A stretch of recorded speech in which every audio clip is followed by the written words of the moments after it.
Public hearing number one, Hill Farms adult use marijuana cultivation facility, a tier 3 license renewal. Questions, comments from the public?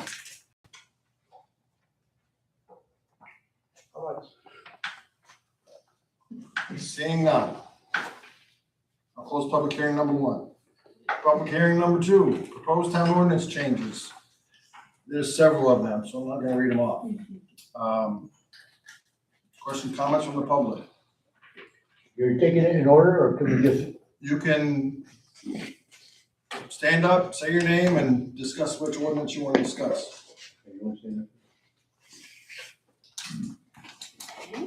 My name is Linda Shagnon, and I'm a resident on Robinson Hill Road in Oxford. And I'm here because I'm greatly concerned, and I mentioned this before, that when I'm driving down Main Street, I see at least 5 marijuana pot shops flashing their advertising signs and flags at me for attention. And I have some material I'll give you. Part B tells you the problems with those marijuana shops. I don't have time to say that tonight, but I will give you the information. Is my well-documented research about what marijuana is and what it is not. 3 of my major concerns are, number one, this is a small family community, and why are so many so close together? I know I probably don't have them all in the town, but there are 5 anyway that I've got envisioned just going down Main Street. What are they advertising? Number 2, poisonous drugs. Number 3, what effects will it have on this community? This is my summary of what I concluded after reading the facts that I'm going to give you. Our town of Oxford has licensed pot shops that are endangering our community by, number 1, driving hazards. I'm nervous driving, thinking that I don't know who's in the car on the opposite side of the road, whether they're using marijuana or not. And I think it's scary. It's like using a cell phone. Your attention is not on driving. We all know that marijuana is a drug that stays in your system for quite a long time, a lot longer than alcohol. They're under the influence of a mind-altering drug called THC. And that's one of the things they push in these shops. And number 2 is bringing in more crime possibilities against the residents. We know that the crime increases when these shops come in. The statistics will prove that when you read it. Number 3, not labeling their products with proper dangerous side effects, and including many cancer-causing chemicals. And I think I counted 33 that they mentioned. A lot of chemicals. Number 4, this is a biggie, allowing Chinese pot growers into profit while poisoning our present and future generations. Chinese pot growers. China bans pot in their own country. And they're here. I don't think we should be allowing them in our community. There are reasons. I'm asking you to stop the licensing of any more pot shops now. We already have radio ads listing medical, physical, and mental side effects of marijuana, which I and many have heard on WGLY 105.9 FM. It may be on other stations too. That's the one I listen to. And I thank God for that. It's on every day. Early in the morning, I hear it. Our real need is for more businesses that grow the community rather than decline it. And I thank you. I got some papers to hand out to you here. Already given everything in Bill Walsh. Along with some information, you can see if you can read it. A lot here because and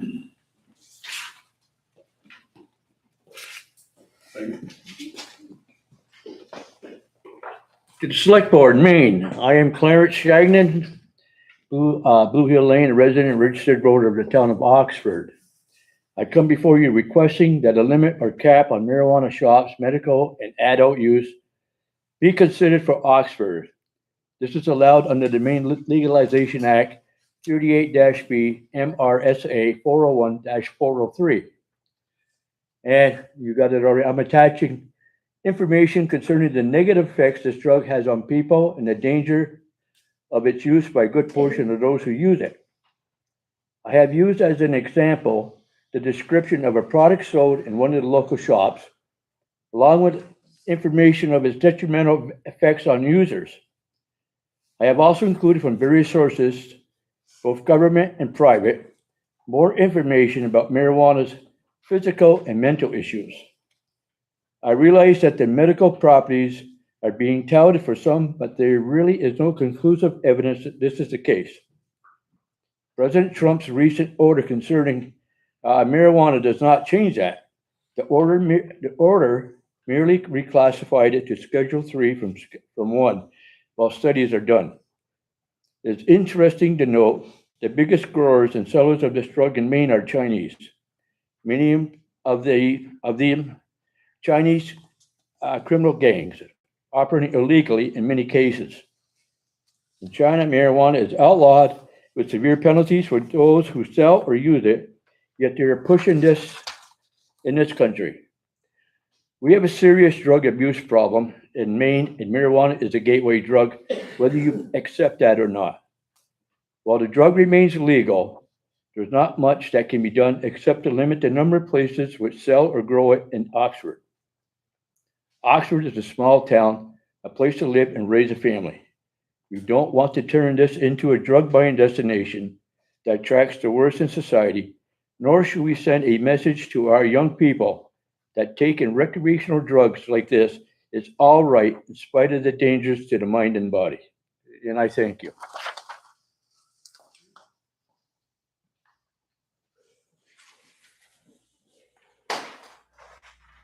Okay, I'm gonna get on the bandwagon too. Patricia Larrabee, Oxford resident, been here over 30 years, also the president of the Oxford Historical Society. And I think when the ordinance was written the first time, and I actually approached Sharon Jackson, who's no longer here, about how we change this rule, because it just seems like anybody who comes to the select board can get a pot place in Oxford. It's a shame. I mean, we're now known as Oxford's the capital of the pot industry. All you gotta do is ride down 26. I have grandchildren in this town. We have other drug problems in this town. We have limited police force that are struggling to keep police officers. It's my opinion that I was told that we had to do a petition in order to get you, the selectmen, and to change this ordinance. So I'm here to ask you, we appointed the selectmen in this town to represent us as a voice. We're asking you now, as I'm not alone, and people come here to these meetings every time a pot place wants to renew their license or add a new license, to please reconsider. Do not make it so hard for the townspeople to change this rule. You're the voice for us. Please use your voice. Please look at the ordinance, see if there's a loophole, if there's something you can do, having a special town meeting, invite the public. Let's change the rule. So that's all I have to say. Thank you. Anybody else? Any of the other ordinances? Can you tell me what the sewer ordinance changes? At Nightly Oxford, what the changes in the sewer ordinance? Sure. The sewer ordinance is actually sewer ordinance change is quite simple. All it is that the current ordinance says that the standby fee, we have to charge a standby fee. And what we're doing is we're proposing that we would change it to be standby fee will be set by the selectmen annually and shall not exceed the minimum base rate of service charge. So in other words, they're gonna put a fee in there, is what you're telling me? The fee already exists, it just has not been being enforced.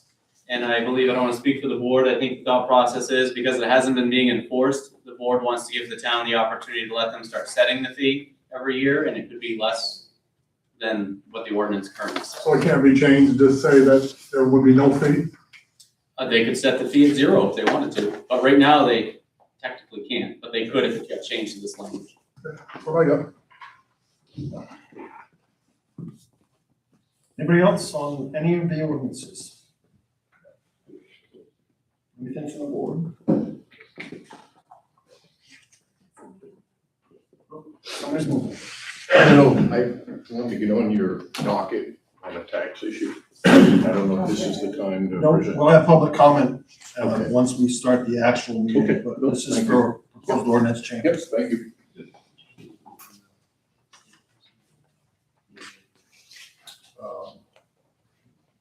Probably to the- is he on?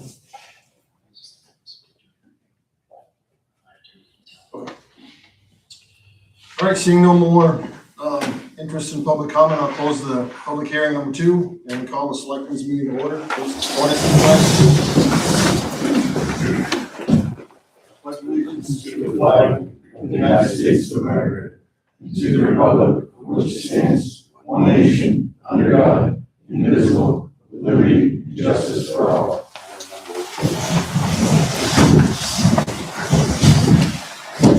Action on minutes. Motion to accept. Motion second discussion. All in favor? To vote. Any adjustments to the agenda? No, sir. Public comment. Sir? Just need you to state your name, My name what is town you're Rodney. from, and Excuse me, my name is Rodney Bryant, married to Heidi Bryant. Yeah, I'm here basically to ask if the selectmen, select board would consider a type of an abatement on last year's tax bill for my wife Heidi. She owns a 180-acre parcel off the North Town Farm Road, which you folks gave right away across it, off the town farm property to access this property. So her dad owned this property since 1949. It's always been open to the public. This year, or the last year, we did the forest management plan, and when Aiden Heckanen, which is, did it, there was a discrepancy of 5 acres on the total acreage. And Colleen doing her job, she does a good job at it, and we beat this horse to death. What happened was it was 5 acres short of the forest management plan, so it was considered a buildable 5-acre lot. So it added $43,000 valuation to it. So we paid tax bill last fall. We dealt with it this spring, first thing when we returned from Florida, and we realized the discrepancy. We have since already done a new amended forest management plan which agrees to the total acreage. So this year, the tax bill will drop considerably, but Colleen can't do anything because 180 days has gone by. So last fall, when we paid the $1,200, it's historically $350. We paid, it was 12 and change, 1,200 and change. We came back. She's terribly busy that time of year. She was gonna look into it. We were in the process of going to Florida, blah, blah, blah. So this spring, again, that was top priority. So here we are, my wife and I, and in her behalf, she said I could speak because I talk too much. So here I am, just asking you if you would consider adjusting last year's tax bill to like the current this year tax bill. Because all the numbers match up. one question for Colin, is that the abatement that's on here? For your review, yes. This is an agenda item tonight, but Okay, we are going to get to it. so do you want me to speak again in just a little bit? Unless you have something further to add? No, I mean, like I say, we've always, it's the property, like I say, been in the family since 49, it's always been open to hunters and will remain that way. And, we're just. So she has brought it to us, and it It's actually the last, business item on the agenda, so we will get to it when we get here. Okay, like I said, I don't wanna beat it up anymore, we're Okay. just asking you folks to consider it, and, we'll hope for the best, expect the worst. Thanks again. Any other public comment? I just have a quick one. Is there any consideration to move the public comment from the normal spot to the end sometimes, maybe before after the selectmen? So that when things are discussed, like the business items and the department heads, when questions or thoughts come up about what you're discussing, it would open more dialogue, I think, for the people in the room that do come to the meeting. Just something I thought maybe to ask if you guys would consider moving the public comment till after you guys have discussed what's being discussed that evening. Just a thought. Thank you. I'm not sure that I'm clear on what your intent is. So for example, you're. We can move it to the end of the business items? Right, or, after, like, so you have, tonight you have the department head, town manager, selectmen, Yep. and then before you sign warrants where most people will end up leaving, you have a lot of, business items that you're gonna be discussing. It would open dialogue, like, people might have a comment tonight, but they might have more comment about what you're discussing that they can't ask a question about on the business item. So I was just thinking if, instead of having the public comment so early in the agenda, if they could move it after you've had some discussion and like, so say they have a question about what's being proposed by the fire or the police or something, that's before you as a business item, people would have an opportunity to speak at that time. Just a thought. So we can discuss that. My initial thought is if people come here and want to speak before we address a business item, it's not gonna do any good to speak after we address the business item. Okay, I get your point. But it might open something to have on the next agenda, you know what I mean? Like, if there's a lot of outcry because of what you agreed to or something, I don't know. I don't wanna say outcry, because not everybody is negative, but- We'll discuss it. All right, just a thought, thank you. Any public comment? Lois, sorry. Yes, I just wanted to, my name is Brian Spiller. I'm a resident of Oxford. I just want to, I guess I want to talk about 519 King Street. It's a family place. I didn't know anything about it until 3 days before the bids had to be in. So I did what I could, put a bid in. But I know you guys extended some stuff for them. So if you guys proceed to go any further, I would love it if you guys take my bid as a consideration. It was my grandparents' house, so. You're not the current owner. No, it's a relative of mine. I didn't find out until 3 days before the bid had to be in, so if you would've came to me, I would've helped them. That's besides the point, but I'm just trying to save it, to keep it in the family. Sophie saved it, or whatever you guys do, that's fine. But I just didn't want it to go to some house flipper or something like that. I'd rather keep it in the family, as both my grandparents passed away there and stuff, so I'm just trying to do what I can do it. But I understand if you had to proceed and he ain't paying. I think the last thing anybody on this board wants to do is to sell somebody's property. I understand. I just didn't know how else after, so I guess the process is different. So I didn't know how it worked, so I just wanted to, because my name's different, so you guys wouldn't have known I'm a relative and nothing, putting the bid in, so I just wanted to state that pretty much. Thank you.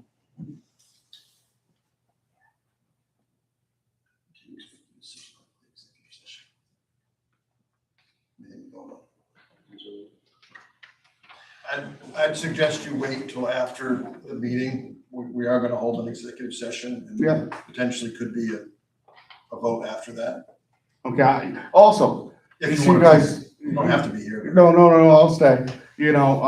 My thing is I tried to reason with him because I found out that he had a couple more days extension, you guys. So I tried to help him out, but he didn't want any of it, so. Lois. One main thing, at the end of Station Road, I guess it is. I don't know if it's ours or whether it's the state's, but there's holes there, which I've never seen before. I mean, when you make a right-hand turn? They run right in the crack there. Are those ours? The state. Okay, well,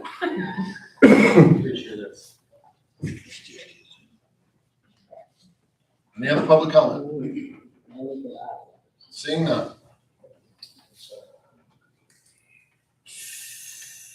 Business item 5.1, review approve Foothill Farms adult use marijuana cultivation facility tier 1 license renewal.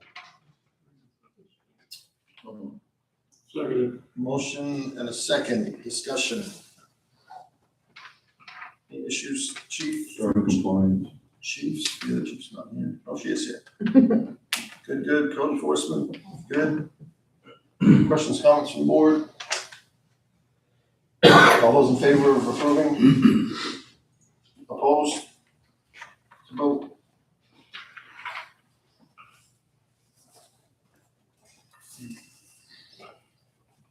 Five two, proposed ordinance changes.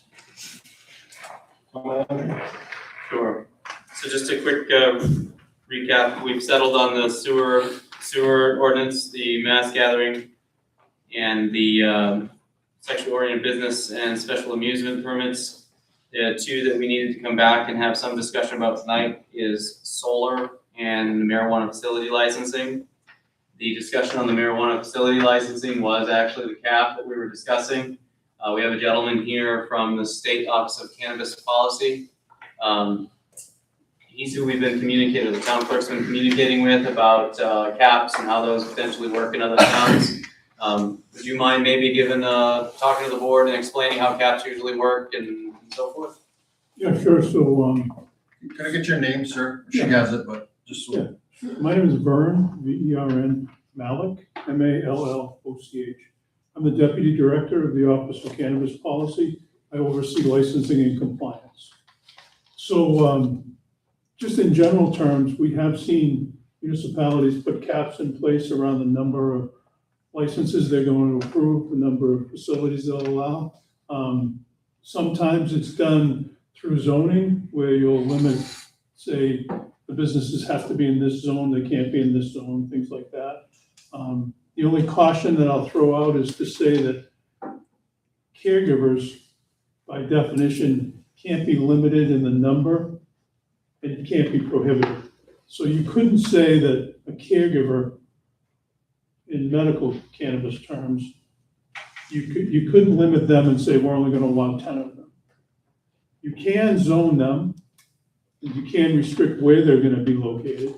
You can say that they're all gonna be home businesses, or they're not gonna be home businesses. You can do all of those things.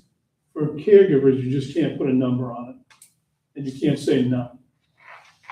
Other than that, you're free to set whatever caps you want to, as far as, how many stores do we want in town?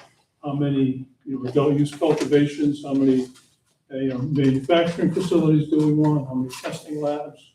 You can set whatever limits you want around that. I have a question. So when you're talking about setting limits, you have to specify which license you're gonna limit. So if you're gonna limit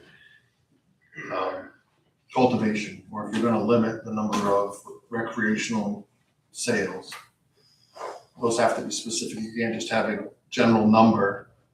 We want no more than 10 marijuana businesses. You can do that. The place that you'll potentially get into trouble is if you limit the number of caregivers. Because that's and those are medical cannabis growers, so they can cultivate up to 500 square feet of mature plant. They can engage in manufacturing, and they can engage in wholesale transactions. That's the piece you can't put a hard number on. Everything else you can put a hard number on. We tend to see municipalities sort of identify which ones you might want to limit in which ways, in that the feedback that we hear is it might feel entirely different to a community if you're going to limit, say you're going to say we're only going to have 10 licenses that we're going to put out. But if all 10 of those are retail stores, that's a lot of retail stores. But if you say 3 of them are going to be retail and 7 of them will be cultivation or manufacturing, then you've put a finer point on it, if you will. And that tends to be what we see. But we have zero input in that process. It's really a home rule issue. You know what's best for your community and what you want to do. But there certainly is nothing stopping you from taking either approach. Could I add to that, please? No, Vern, could I have you explain to them what we were talking about, where you can have a licensee that actually holds more than one license in one place? And how that could impact when they're talking about their licenses? Yeah, sure. So from the Office of Cannabis Policy perspective, we'll take a dispensary license. So we'll issue a dispensary license that allows them to cultivate an unlimited amount of canopy, and it allows them to manufacture, and it allows them to operate one retail store. And the store can be where the cultivation is, or it could be a different location. when you say retail store, you mean medical retail store. Yes. But locally, depending upon how you define a license, per se, now we've issued one license. Because by state statute, they can do all of those things at different locations. But if your licenses are location specific, that may be 3 different licenses that you've issued. So how do those 3 impact your cap? Is that what you were? But you said you can't cap medical. You can't cap caregivers. Dispensaries are a different type of medical, and you can cap those, or you can opt out and say, we're not gonna allow dispensaries. The difference is the size. So a dispensary allows for the retail store and it allows for cultivation. And it says you can grow an unlimited canopy. So there are no limits to how many mature plants you can have or how big it can be if it's a dispensary. They're designed actually to be larger, and they have different requirements for licensing. So they have to have a security system, they have to have video cameras, they have to have standard operating procedures, employee handbooks, things like that. The other license is a smaller business. That's an individual person who can cultivate only up to 500 square feet. And it can't get any bigger than that. So that's the distinction. Those are 2 different types of medical licenses. And the caregiver is the one that you can't limit, but you could zone. Vern, what's the difference between cultivate and manufacture? For us, cultivate means grow the plant, and manufacture means things like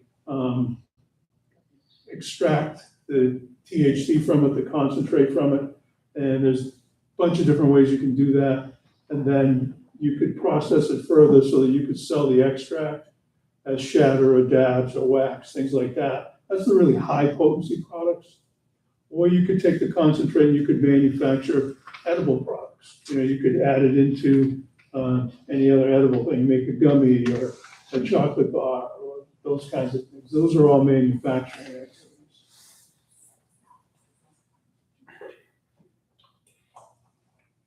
Anything else from the board? Questions, comments? Anything else? Just further comment after we're done asking him questions. Yeah, I'll stick around. The only comments I would make regarding the cap, obviously there's some interest in that. I think the board has discussed the cap. I think the only caution I throw out there is I want to make sure that if we move forward with the cap, that we do it appropriately and correctly, and that we thoroughly vet whatever language that we put in the ordinance. So this kind of came up a little bit late in the game. So would the board be interested in us developing language for a cap and making sure we have some workshops on how many businesses and so forth with each different license type, and then potentially putting the cap language on the November ballot rather than trying to squeeze it in for June? I think that's something that we need to consider. I think June, we still can move forward with the other proposed changes with the marijuana licensing ordinance. I mean, those ones are fairly straightforward. It's cleaning it up, making sure that it's referencing the correct state statutes, making sure we're using the proper verb, cannabis versus marijuana. And then moving forward with that is a November goal. So I don't know what the board's thoughts would be on that. I'd rather do it once and do it right. I mean, if we put it together between now and then, it sounds to me like there's a lot of things that we've got to go over and cross the T's and dot I's there. Between now and June.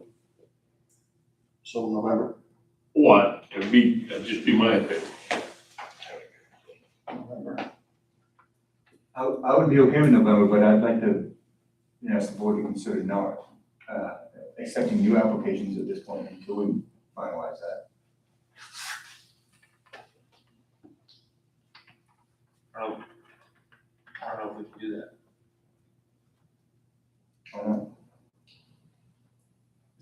The current ordinance says that the current ordinance outlines how we're gonna accept, how we'll accept them and how they go through the approval process. And we deny them based on the parameters outlined in the ordinance. I can ask legal if you want to, if we can do something there. Yeah, I mean, I think it's worth, I'd love for you to ask. I understand your premise of wanting to maybe deal with this once, but you really are dealing with two very different things. Right now, our current ordinance, the way it is set, we are not even referencing correct. No, I didn't, I mean, I agreed with what he said on that what we can do to clean it up. Okay, Do the minimum, but before we rewrite the book on this, I think we ought to do it right. no, yes, I agree with that. If we could move forward with the changes and take those to town meeting so we can be current, and correct on what we have on our ordinance right now. And that's dealing with renewal applications that we have coming up. Your clerk would greatly appreciate that. And then work on I think it's gonna be very detailed language for, making sure our cap language hits exactly what you folks wanna do. So, we've talked about this before. The ordinance is what the ordinance is, and the townspeople passed the ordinance. Twice. We put it twice to the townspeople for a vote on capping facilities. And both times, it was turned down. That's why the ordinance is the way it is. It's not the select board. The select board doesn't pass the ordinance. And I think we're all more than willing to put the ordinance out there again with some caps on it. But we have to get it correct before we bring it to the people. Sure. To Phil's point, as far as not accepting anymore, can we ask the townspeople at the meeting about putting a current hold or moratorium on accepting any new ones until we get this? So, Ernie, that's what I'm gonna ask later. Okay. I'm gonna ask if there's some sort of a moratorium type of thing. I'm gonna ask that. Sure. I'll send an email tomorrow morning. Where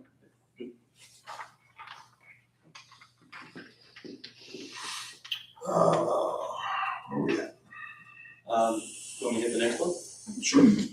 So the next item is solar. We had some discussions about that. The solar ordinance went over to the public planning board for public hearing, and they gave some feedback, and Shane's here to back me up on this, but in short, the planning board feedback was instead of a 4-acre maximum for solar fields in the industrial zone, it was a 2-acre suggestion. So I'm hoping that Shane can speak to that as to why they came to that conclusion. Right now, what you see in your samples remains at 4 acres. I believe that's fairly industry standard, but Shane, do you want to speak to that at all? So, like Adam said, the planning board accepted everything in that was proposed in that ordinance, with the exception of that 4-acre cap. How they got to that 2 acres was more of a subjective process. So I reached out to Erica and AvCog to see if the 4 acres was an arbitrary number or if there was some actual meaning behind it. And in short, 4 acres is about the minimum to supply 1 megawatt of power to sustain commercial use. So after talking to Adam, we decided, well, do you want to take it from here? Sure, yeah, so we had further conversations, we had further conversations about it, so we've left it at 4. Want to give the Board of Selectmen an opportunity to weigh in. Ultimately, it's the Selectmen's warrant, it's the Selectmen's decision on what moves forward. If you folks decide that you want to move it to a 2-acre maximum, then we're gonna have to have a public hearing again with the planning board on that, because it's a substantive change to the ordinance, so we're gonna have to go back for the proposed ordinance, so, it's up to you folks. Stick with 4, go to 2. I think that Shane through Adcog makes good points on the production value or, of what they'll do, so. Looking for your input, folks. It's commercial. This would only go in the industrial zone, commercial, yes. Let's say a lot of commercial people doing it to their farms, so I would say with 4. I would stick with 4 too. I understand, I don't particularly care for them any more than anybody else that's looking at them, but if I had 4 acres and I want to do that on my land, I've been paying taxes on it, I don't want to be able to do it. And if that's the minimum, then I'm thinking I'd want to stay with the 4. I think the concern we had, I was at that meeting, I think the concern we had with the 4 acres was right now it's zoned, we have it where it's just an industrial. And if you look through the map, the industrial was, a little bit of Reckitt Sawmill down to the airport, out past the airport through Skiavi, through Grover Gundrill and out behind there. I think the concern is that if we cap it at 2 acres now, when and if that expands, or if somebody leverages that ordinance and says, well, you're allowing it 4 acres here, we'd like to put 4 acres further down across from Lamprone, where there's a bunch of an array up on that hill over there, that we would be then forced to allow that. So I am actually for a 2-acre cap on it.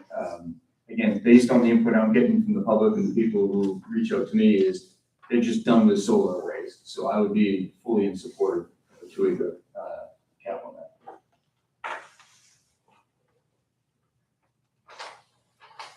It's 4 acres industrial zone only, Correct, for commercial use. so they wouldn't be able to put a 4 acre in a mixed use. Or any other, it's industrial only. Solar is allowed in other parts of town, but it is for, what's the word, proprietary use, or like, Yes. so like if a house wanted to put it on their roof just for them, so. I'm not a fan of solar, so I'd agree with 2 acres, just because. Maybe we could have a vote on it, so I know what to put forward at town meeting. I think it's 3-0. I would be inclined to stick with the 4 acres based on Floyd's comment that you own that much land and you pay taxes on it year after year after year, and it's a limited area, but you can do it, industrial zone. And honestly, there's quite a restriction on, on the array. So I'll play on the other side of it, and that is, now that we're putting in a clause for cleaning this mess up, they have to have, all this funding and everything, so it's not, Floyd's not 100% wrong, I'll completely admit that, I'm glad to hear that. there is am I right, Shane, there's a contingency for how we're gonna take care of these arrays. Yes. So where they have to put money in some sort of a, Decommissioning plan. yeah, decommission plan, thank you, yeah. So. So, you wanna vote? We're only the same, right? The way it is. If you'd like to, I mean, that certainly would, The way the changes of it. if we want to stick to 4 acres as written, or change it to 2. That'd be a yes. That'd be, 4 acres. 4 acres is written. Thank you. And unless you want me to comment on any of the other ordinance, I will yield.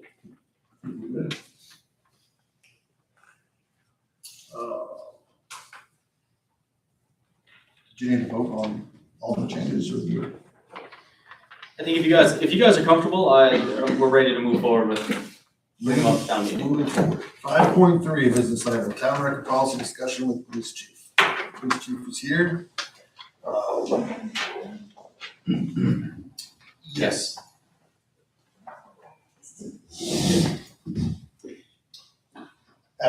Yes, all right, so a couple of meetings ago, we had a discussion, there was some concern raised about the police department's record policy. So the police chief has provided the board with a copy of the current policy. He's currently working on updating that policy. Maybe the police chief could speak to some of the recommended changes that he's having, and the board could provide some input if they wish. So the new policy, which is being created because we're being accredited, which has been a very slow process, I will admit, is gonna clean up, I believe, a lot of the issues with the current policy that we have. And record operators are gonna have to basically submit an application that's gonna have to be approved for us to use them. They'll give the outline and what's required, everything they need to meet that, to be included on that list. I did review the old policy, it's very antiquated. Yeah.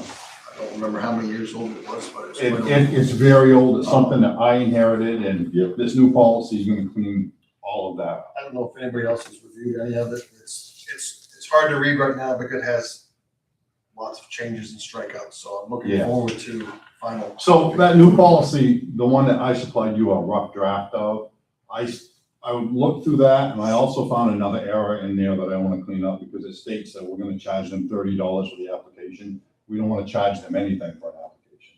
So I gotta have that removed. Once that's removed, it'll be ready for my signature, and then it should be in place, I would hope, by the end of the month. So that's gonna be my next question. I don't know if anybody else has any questions. Estimated date of this policy will be ready to be in front of us. I'm hoping by the end of the month. We certainly want to let these folks know, and all the operators in town, that there's some changes coming. Appreciate you coming. We did let you know. We aren't quite ready for you yet, but we're Can I working. ask one question? Sure. For 2 years, we've had a meeting with the town manager in reference to this. We were told we would be put back on rotation 2 years ago. The boys brought the trucks up to Ricky. Ricky looked at the trucks, kept telling Justin he's working on it, he's gonna be on rotation. It's been 2 years, we're not on rotation. Until this is done, we should have been on rotation until the changes were made. Then if something was different, it would be different. The last meeting, Chief Jack also stated he took us off of rotation because a police chief in another town didn't like our pricing. Pricing is not set by anybody. Every record company has their own pricing. In the order that he inherited, at the end of it, it states any problems with pricing should be returned to the consumer division of the Attorney General. So he shouldn't be taking us off of rotation because another town doesn't like our prices. That town might want to have something to do with it, nothing to do with us. There is no legitimate reason that we were taking off of rotation. It's been 2 years we've been here fighting. We've had meetings with the town manager. We've tried to follow up with him and never getting responses. We've left messages. We don't get responses.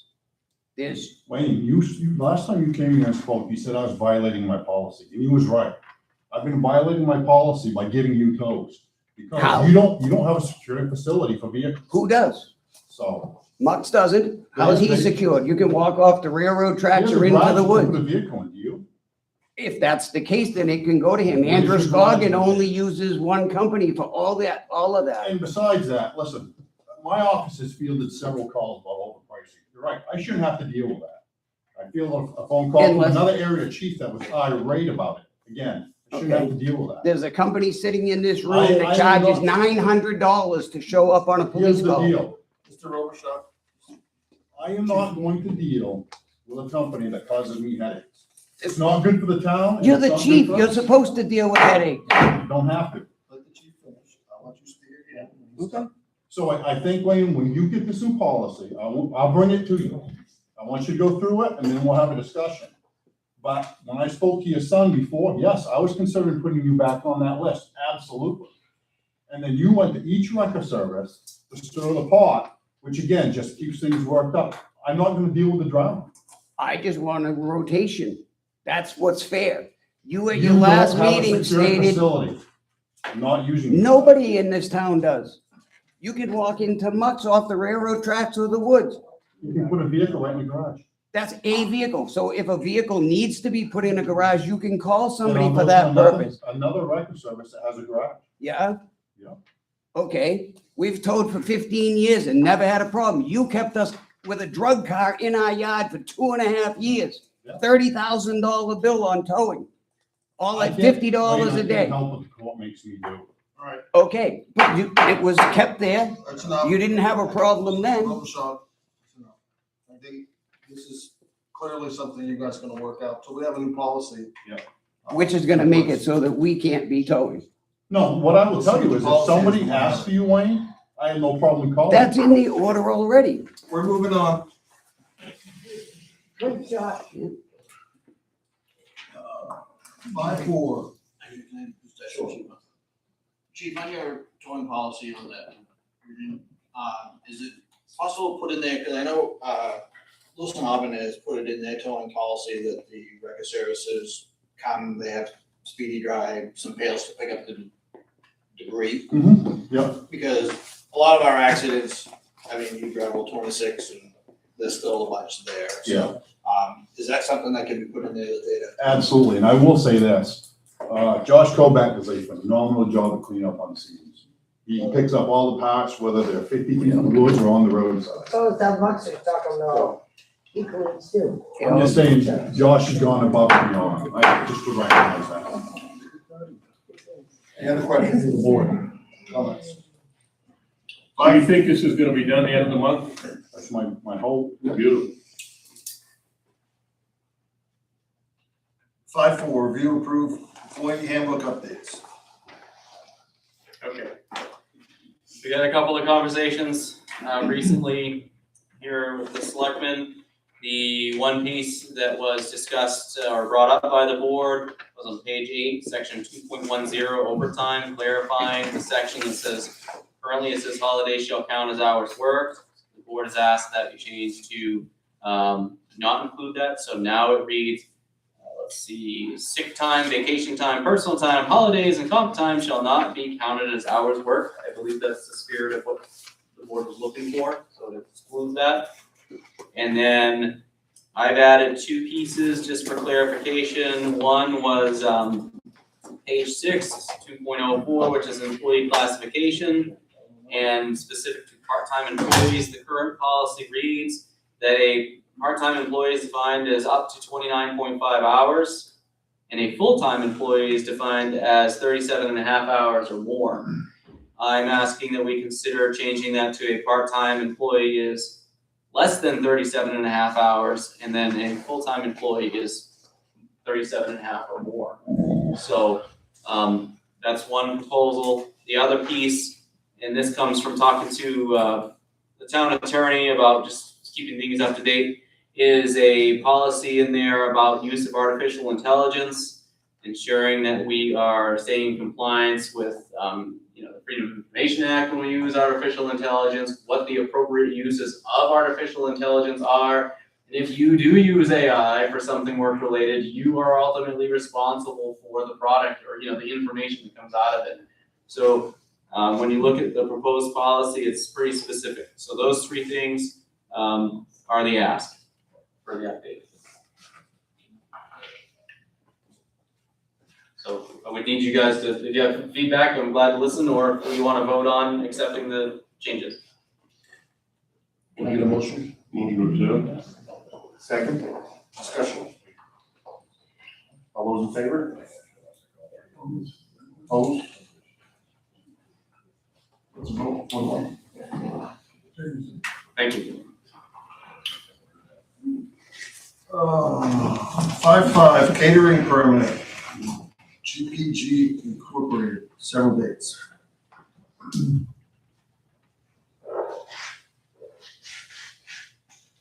So these, similar to liquor licenses, if you will, these are catering events that are happening, they're gonna have alcohol. These can be approved, these don't need to come to the board, but we've been bringing, the liquor licenses do, so they're in front of you for consideration in the future. If you want this to be handled at the town manager level, that's an option. But we're bringing them to you to give a review, and then in the future, we can handle it at a lower level if you want, so. these are on here because they all have liquor licenses, right? No, they're on here because they're wanting to serve alcohol at these events. It doesn't require, it doesn't require the board to sign off on catering licenses, but you are required to sign off on issuing a liquor license. So the catering licenses, they don't hold a liquor license in the town of Oxford. Right. They hold a liquor license somewhere else. Right, They yeah. have, this is a catering permit, so they're using their license elsewhere to come cater in the town of Oxford. All of these, when we get them, notification, I send the notification to, police chief, fire chief, and code enforcement, make sure that they know what's happening and if there's any issues. But at the town manager level, this little portal has the ability to sign off without, it doesn't need a select board sign off. Because we've had that problem before on it, it was a time sensitive issue, so to me, I thought that's where we had left that I did too. that the town manager was able to sign off on those, so, Catering permits. yes. I'm good with That's why we letting haven't them, seen one in quite a while. yeah, I'm good with them signing off on them. Can I just ask, I guess just in light of what happened over in New Hampshire, unfortunately, a month or so ago, at that wedding where the place collapsed, what's the process as far as these places being inspected and as far as capacity and so forth? Because I see like this one here, I mean, I had no problem with them at all, but I see one of the weddings up to 150 guests. I'm just curious if there's any routine yearly inspection that's done, and it may not even be the town's responsibility at all, but Just think it would be their own Curious. insurance company. right. They don't need a mass That makes gathering permit or anything like that for that number, so. So I think that I include the application there for you. So They're everything all- that's been provided, through there, along with their, I think they have to draw up that plan. Yeah. That's yeah, required through statute. So at the state level, they have to fill out that application, it has to go through Balbo. And I think they verify, you know, Okay.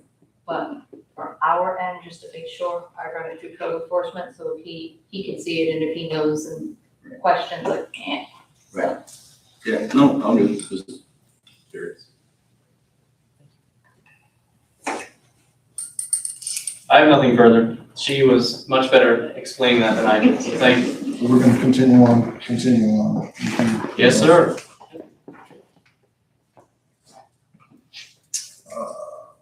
5-6, review sign Oxford County assessment, $837,000, $500 a month.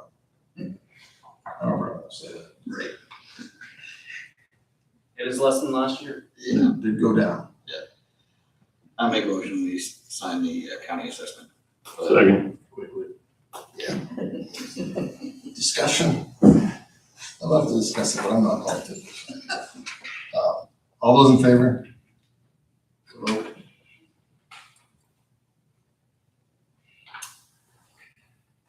And that leads us to the next one, 5-7, review, sign MSAD 17 warrant for budget validation referendum. So, Second. Discussion. Yes, please. Their proposed budget for this year is $6,023,439.56. That's an increase of $92,487 over last year. Or 18.56%. Yeah. No.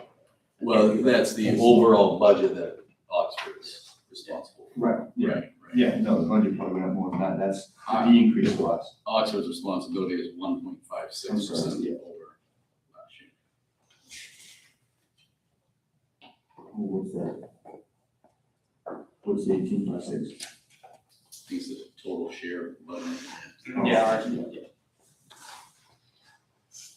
And we're number 2. 3. No, almost.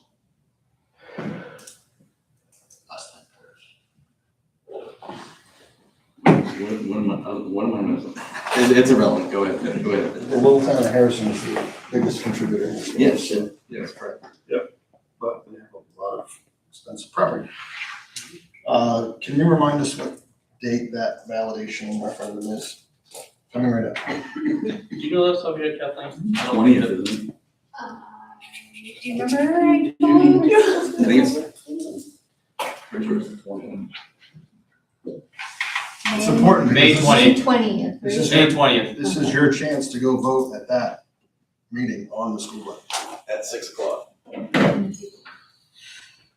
May 20th. When you vote on the school budget in June, you're just agreeing or disagreeing with the vote that was already taking place in May. Yeah, May 20th is your opportunity to give input on the actual budget amounts, but when we get to June and you're voting on that day, you're just saying yes or no. Can I get a motion? We already have a motion, and a second. I'll vote. All in favor? Let's vote.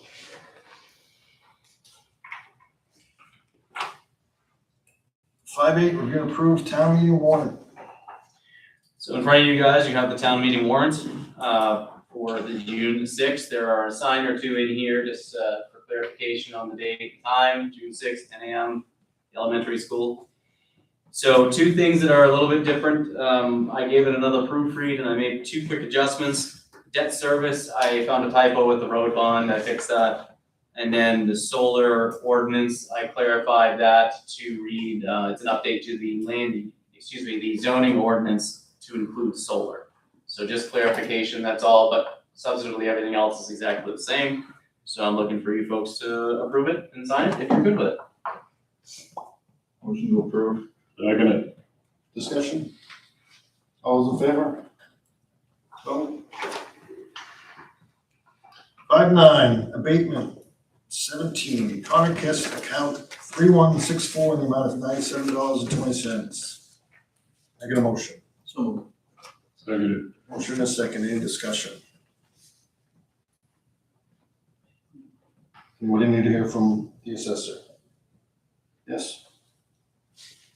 Well, yeah, I mean, it seems pretty self-explanatory. It was for a different mobile home, is that correct? It's a cleanup, it's just an account cleanup. All those in favor? Let's vote.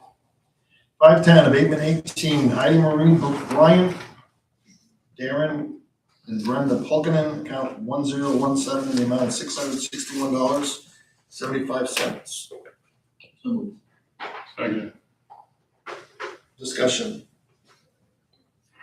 What do you need to hear from? Is this the one that the gentleman Yes. spoke on? Yeah. And it's, yeah, I mean, is it the 5 acres? Is that what the concern is? How did we get here? The plan was incorrect. It was processed correctly, but the plan did not reflect data in the field. And your recommendation is to grant this abatement? I did not make the recommendation. The town did not make any errors. This is simply to select board discretion at this point. If I may. Yes. So the reason this is on here is we all know that the assessing agent will be leaving us at the end of the month. This is something that she's very familiar with, and we wanted to make sure that prior to her departure, if this was gonna be considered, the person familiar with it could be here to discuss. I asked her to put this on, put this together. If the board wants to consider the abatement, the materials are in front of you.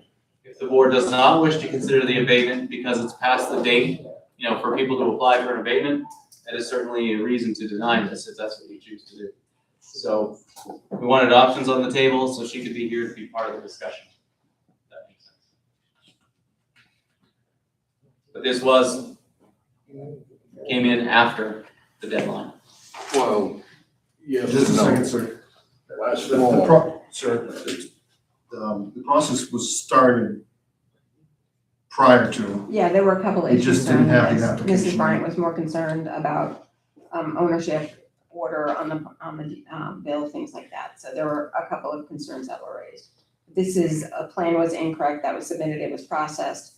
And so we didn't make any mistakes, but the data in the plan didn't reflect, So one more question, if you don't mind. not at all.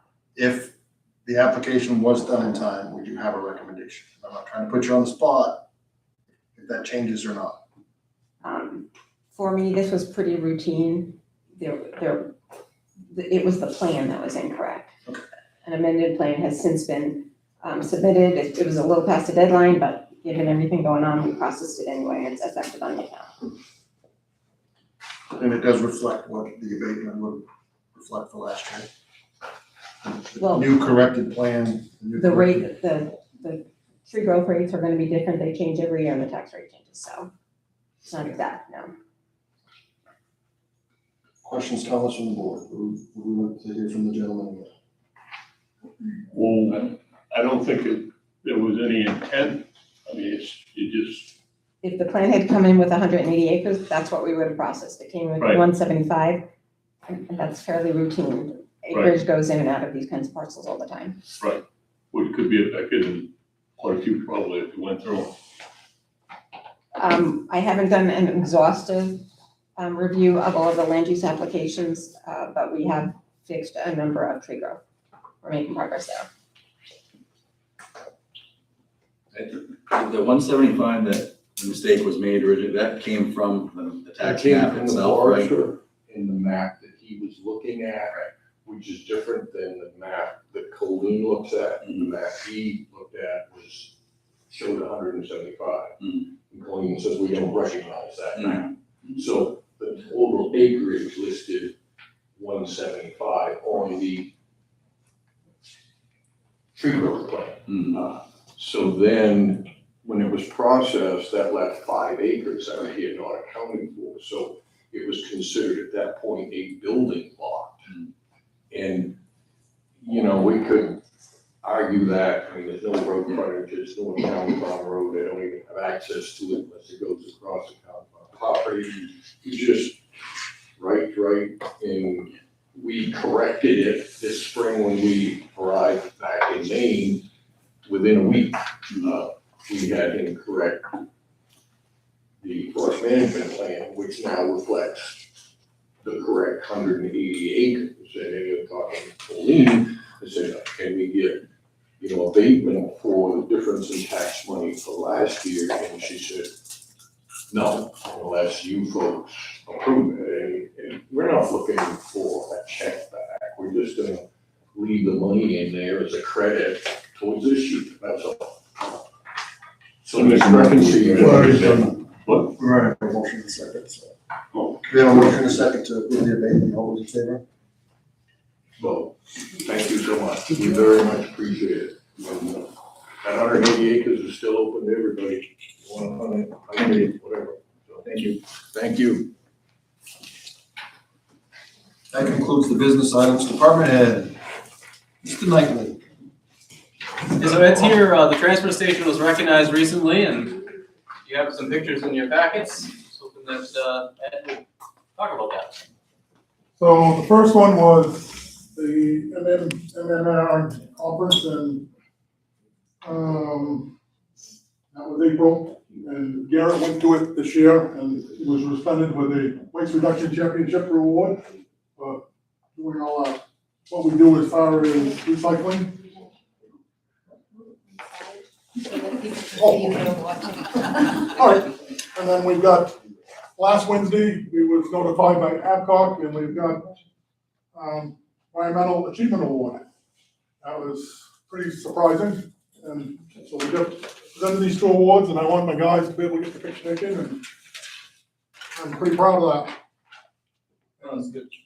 Just so you know, things are going very good down there. I've had a lot of people question if we're gonna have a free cleanup day. We gotta need to talk about that, because we charge for everything. If we wanna do a 1-day thing and limit it to certain things, I'll set up a plan and you can approve it or not. But if everybody's worried about cleaning up their properties, which I got a lot of, clean up my property. I think it's a good idea to let everybody have a chance, 1 day. That's it, 1 day. You guys want to come up, get your picture taken? Garrett? Pretty proud of this. Way to go, guys. Good job. I'll stand in the middle. You take that, you don't need-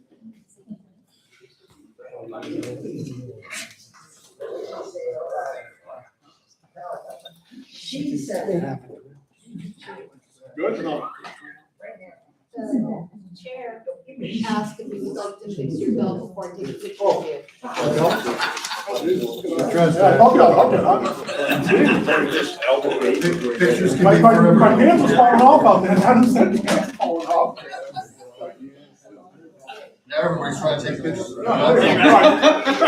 Got it. Thank you, Ben.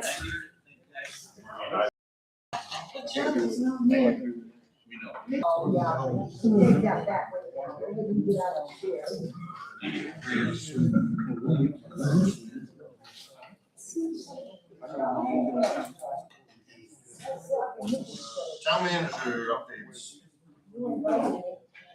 All right, so just a couple of quick things. In the years past, with the town meeting coming up, I've usually tried to prepare some sort of a reference book for folks. I'm gonna be putting that together, and I'm gonna bring that to the meeting for the Board of Selectmen to look at as well.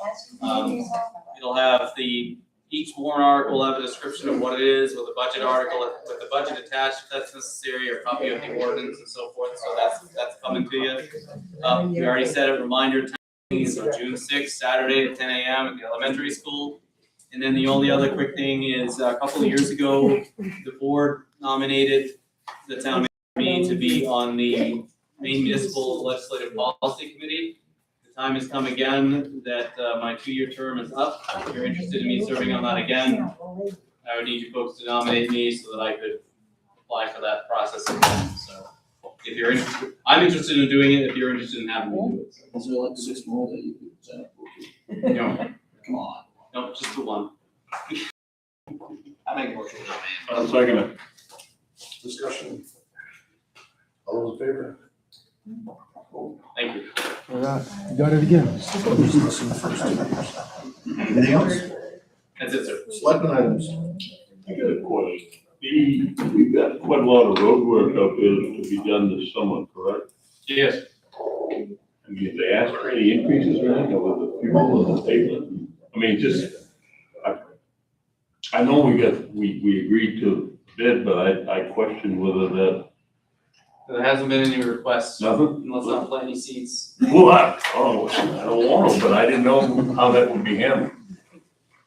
If they come forward with some sort of a change order, I will for it. Yeah. Well, that's adding up pretty quick right now. Are all the RFPs that There'll be more RFPs coming. so far, where are we right now? East Oxford Road and Samuel Hill? Yep. So why don't I at the next meeting, I will bring a update status report on all of that stuff. Why don't we do that?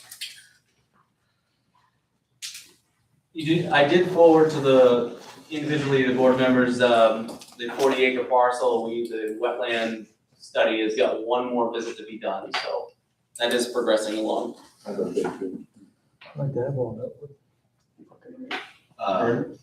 I just also wanted to bring up also kind of what Ed had mentioned.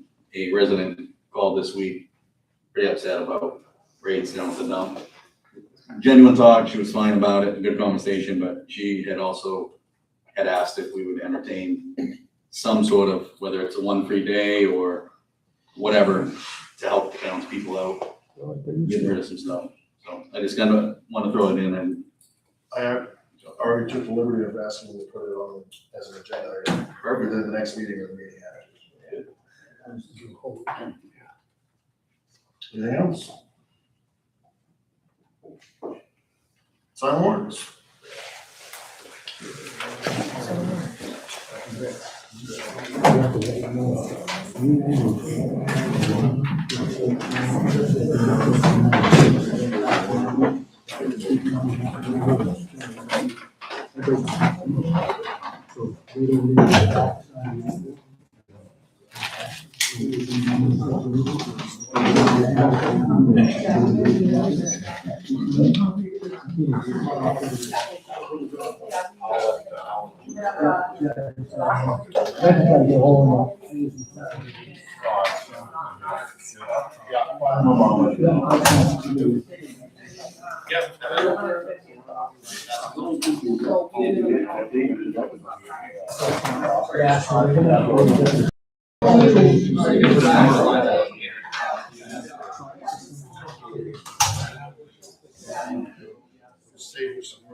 lot of money. So what they're doing now.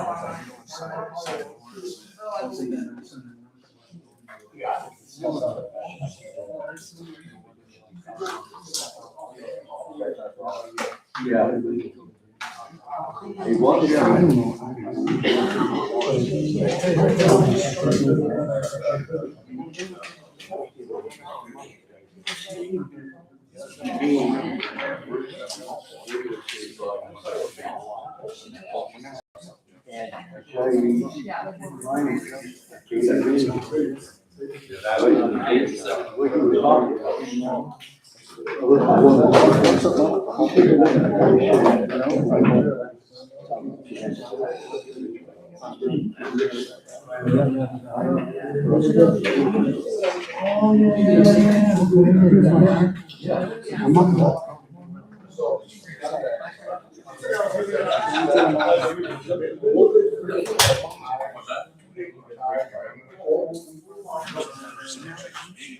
So, I'm supposed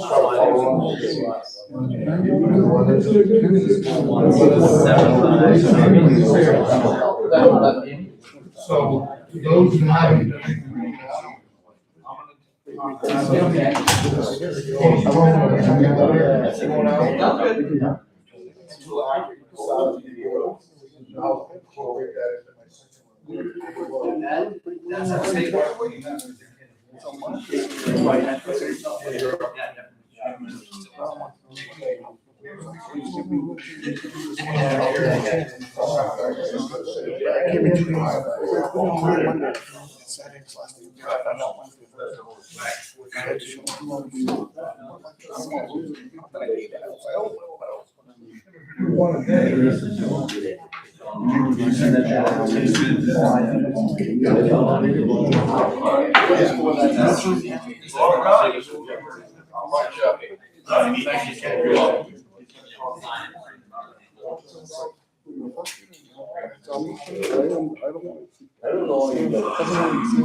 So, I don't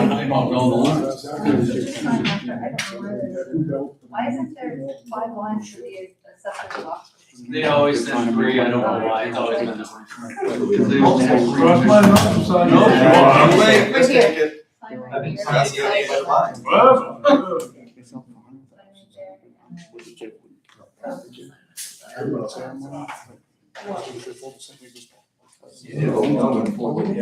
Oh, here we go. We're not. They tried a little more. Right now, I'm at Oh, so that either. That's the other day off.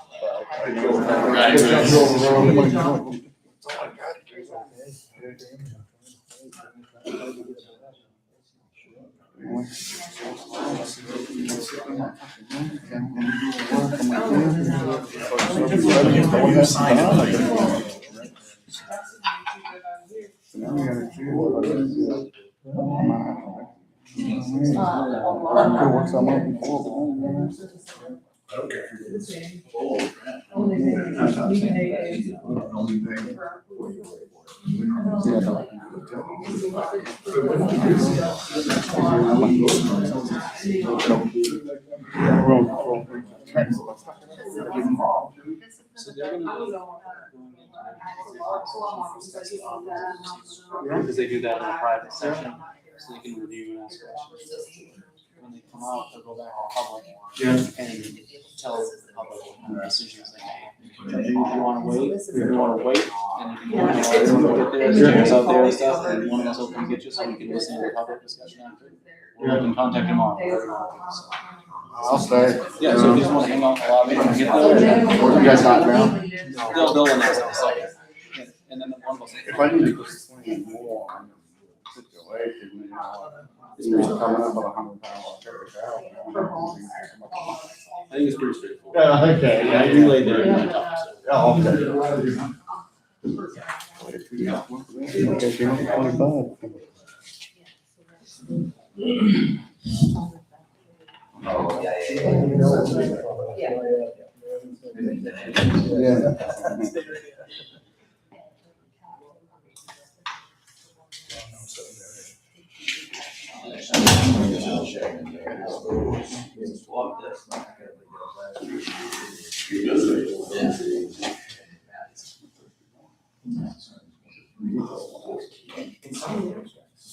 So we don't have anybody, so that's two different licenses for manufacturing. You have to, if our licensing using, there's a term on basically if it's dangerous, the way that you extract, or you're using what the extract is in manufacturing. Our, both of our manufacturing are already using the extract there. They're not. What about our retailers? Retailers don't manufacture. Our retailers sell. So they resell, retailers are selling the finished product. Retail selling both. And what I'm saying is, some of the stuff they're selling could be. So that, adult use has any, regulations for testing. It's the medical that doesn't currently have testing requirements. And you can get all the kind of.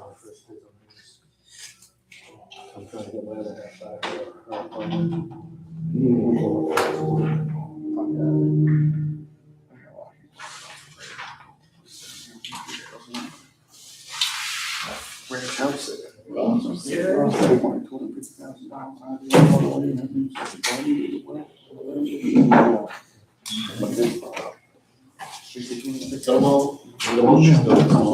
Make motion to sign warrants 115 through 119.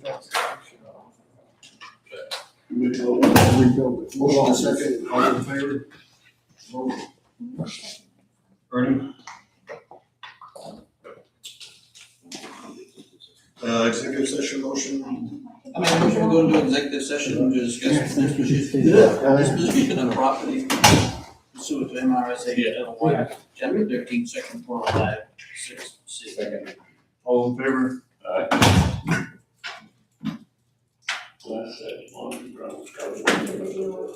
Thank you. Video off. Clerk name today. For this,